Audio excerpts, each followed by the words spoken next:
Marine drive সম্পন্ন হয়ে গেলেও পূর্ব মেদিনীপুর জেলার শঙ্করপুর তাজপুর এলাকার কিছু অংশ সামুদ্রিক জলোচ্ছ্বাসে ক্ষতিগ্রস্ত হয়ে ভাঙন ধরেছে বাঁধে।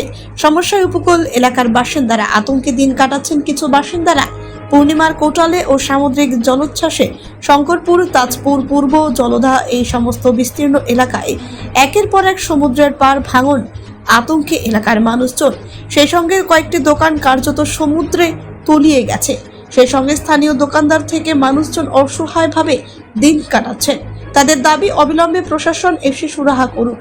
এদিকে পার ভাঙছে, তেমনি বেশ কয়েকটি দোকানে জল ঢুকেছে।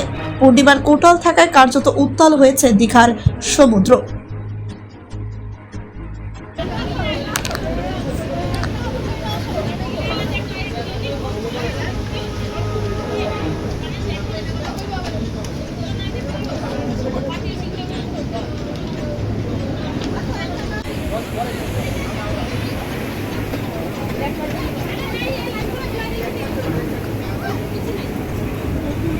আরতি মাঝি। কিসের দোকান ছিল আপনার? আমার ওই যে হোটেল ছিল, খাবারের দোকান ছিল। খাবার কি দোকান, নাম? সাগরকন্যা হোটেল। কি পরিস্থিতি হচ্ছে এখন? এই যে জল আসছে কত সমুদ্রে, বছর ধরে দোকান করছে? 14-15 বছর হয়ে গেল। কেন এটা ভাঙছে কেন? সমুদ্রের ঢেউ আসছে, ভেঙে নিয়ে চলে গেছে। এখানে সমুদ্রের পাড় বাঁধানো হয়নি? কই হয়নি হয়নি। না। কতগুলো দোকান এরকম ভেঙেছে? 22টা দোকান আপনার দোকানে কত মালপত্র ছিল? আছে, অনেক মালপত্র আছে, ও ছিল অনেকগুলো ভেসেও গেছে। হ্যাঁ। প্রায় তাও কত টাকার মতন ক্ষতি হয়েছে আনুমানিক? আপনাদের কত, মানে কত টাকা? 2-3 লাখ টাকার এসে থাকে। যা ভাঙছে চলে গেছে, যা আছে। আর এখন কি করছেন এই মুহূর্তে? কি করছেন এই মুহূর্তে আমরা কি করে যে বসে আছি, যে ভাঙচুর হয়ে গেছে, এগুলো সব খুলছি। প্রধান সাহেব এসছেন? প্রধান তাকে জানিয়েছেন? হ্যাঁ জানি।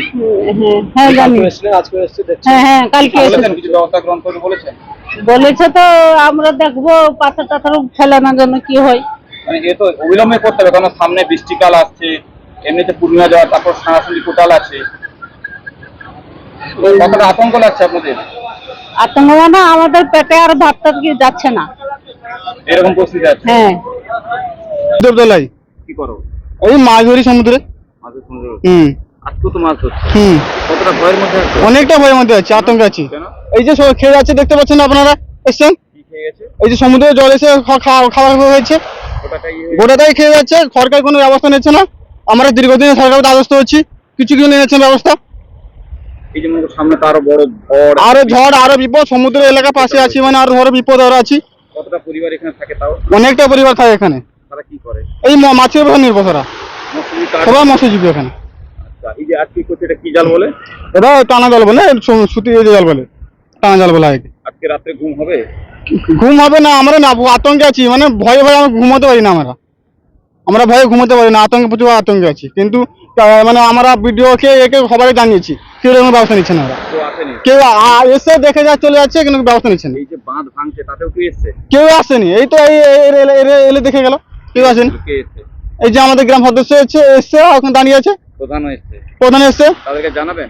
কি জানাবো আমরা? আর জানার কোনো ব্যাপার নেই। আমরা প্রত্যেকবারই প্রধান আসছে, দেখে চলে যাচ্ছে, কোনো ব্যবস্থা নিচ্ছে না। আর কি জানাবো আমরা? আজকে তাহলে রাত্রে বাবু বাচ্চা নিয়ে তোমরা কোথায় যাবে? জল টল বা ঝড় টট? কোথায় যাবো? এই এখানে তো আইলাধর মন্দারমণিতে হয়েছে, এখানে তো হয়নি। এখানে আইলাধরটা একটা হলো, এখন হয়নি, আমার মন্দারমণিতে হয়েছে। তাহলে আরো জানাবো কাকে? সেই আতঙ্ক ভয়ে আমরা আছি। আপনারা এসেছেন, আপনার রণদীপ চক্রবর্তী, কলকাতা 118। এর আগে কখনো এখানে আসা হয়েছিল? হ্যাঁ এসছি। আইলা বা আমফান দেখেছেন? না, ওগুলো আমি এখানে দেখিনি, আমরা এমনি বেড়াতে এসেছি। আজকে কতকে দেখছেন যে জায়গায় টিফিন করছেন সেখানে পাড় ভাঙছে? কতটা নিজেকে আতঙ্ক লাগছে? অবশ্যই আতঙ্কের ব্যাপার তো রয়েছেই, যাতে এটা সরকার পক্ষ থেকে এগুলো দেখে যাতে এদের একটু উন্নতির ব্যাপারে ইয়ে করা যায়, সেটা সরকারের লক্ষণীয়। আমাদের মাধ্যম দিয়ে আপনারা বলছেন, আমরাও সরকারের কাছে আমন্ত্রণ জানাবো, তারা যেন এনাদের হয়ে কিছু সরকার পক্ষ থেকে ব্যবস্থা করে, তাহলে এরা উপকৃত হবে, এদের সংসারটা চালানো যায় ঠিক মতো, সেই দিকে এরা ইয়ে করে। দেখলাম আপনার চোখের সামনে একজন পড়ে যাচ্ছে, স্থানীয় মানুষ, পাড় ভেঙে যাচ্ছে, গাছ পড়ে যাচ্ছে। রাজ্য সরকারকে একটু তদারকি করা, তৎপরতা করা দরকার আছে। আর অবশ্যই রাজ্য সরকারের তৎপরতার দরকার আছে, লোকাল এখানকার পঞ্চায়েত বা যারা রয়েছে তাদেরও এগুলো দেখার দরকার আছে।